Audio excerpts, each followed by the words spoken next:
जितने शिष्टाचार, सभ्याचार, लोकाचार हैं, उन सब में कोई मूल है उसका तो प्रणाम ही है। सभ्याचार, शिष्टाचार, लोकाचार, सदाचार, आचारो प्रथमो धर्मः, ऐसा महापुरुष कहते हैं। प्रणाम, शिष्टाचार का आधार प्रणाम ही है। शिष्टाचार, लोकाचार, सभ्याचार, सदाचार, प्रणाम। अभिवादन, आयुर्विद्या यशोर्बलम, आयु विद्या यशोर्बलम। प्रणाम करने से आयु, विद्या, यश और बल की प्राप्ति होती है। भागवत के आरंभ में महर्षि वेदव्यास प्रणाम कर रहे हैं।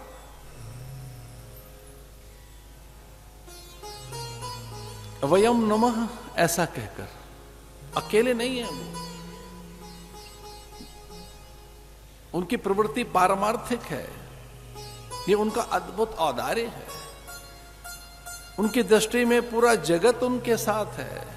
वे लोक कल्याण के लिए ये कथा रच रहे हैं। ये भागवत लोक कल्याण के लिए, जैवोद्धार के लिए, समष्टि कल्याण के लिए। इसलिए भगवान को भी प्रणाम करते हुए, वो अकेले नहीं है वहां। साधु कभी अकेला नहीं रहता। साधु का स्वभाव दूसरों के हित के लिए है, दूसरों के कल्याण के लिए। उसकी प्रकृति में ही परमार्थ है। साधु माने परमार्थ। वृक्ष कभू नहीं फल भखे, नदी न संचय नीर। परमार्थ के कारण साधु न धरा शरीर। साधु परमार्थ होता है। साधु सेवा धर्म हमारा, काम न दुनियादारी से। साधु सेवा, साधु बिल्कुल वृक्ष की तरह से होता है। जैसे एक वृक्ष का सब कुछ दूसरों के लिए, गोंद, छाल, छाया, बलकल, हरितिमा, गंध, सुगंध, मकरंद, उसका काष्ठ, उसकी जड़ें भूस्खलन को रोकने के लिए अथवा सीधे सीधे मूल की ओर जाने के लिए। वृक्षों की जड़ें अपने मूल की ओर जाती हैं, सागर की ओर जाती हैं। उससे प्राणवायु, पवन, उससे पर्जन्यों का और बादलों का आगमन होता है। उसकी आर्द्रता से, उससे समिधा। एक पेड़ क्या नहीं देता है। शतपुत्र समो तरु, एक जगह आता है। 10 बेटों के बराबर एक बेटी है। 10 पुत्र समा कन्या।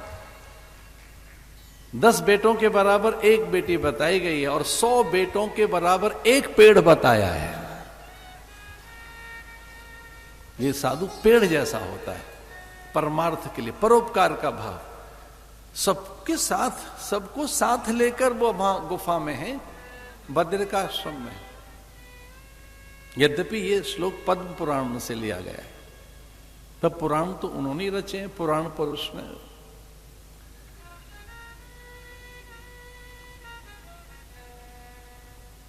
इसलिए प्रणाम में वो अकेले नहीं है। वयम नमः,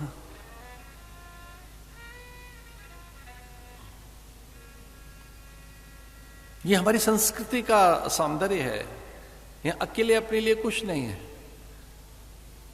यहां की प्रार्थनाओं में सबके कल्याण की कामना है। लोकाः समस्ताः सुखिनो भवन्तु। हमारी प्रार्थनाएं केवल अपने हित, अपने मांगल्य मोद, अपने कल्याण के लिए नहीं, अपने केवल सुख सम्मान स्वास्थ्य और सौंदर्य के लिए नहीं, केवल अपनी हित सिद्धि के लिए नहीं, केवल अपनी कामना और वासनाओं की पूर्ति के लिए नहीं, केवल अपनी लोकेशना, पुत्रेशना, वित्तेशना में केवल अपने लिए नहीं, अन्यों के लिए भी, सबके लिए। लोकाः समस्ताः सुखिनो भवन्तु, सर्वे भवन्तु सुखिनः।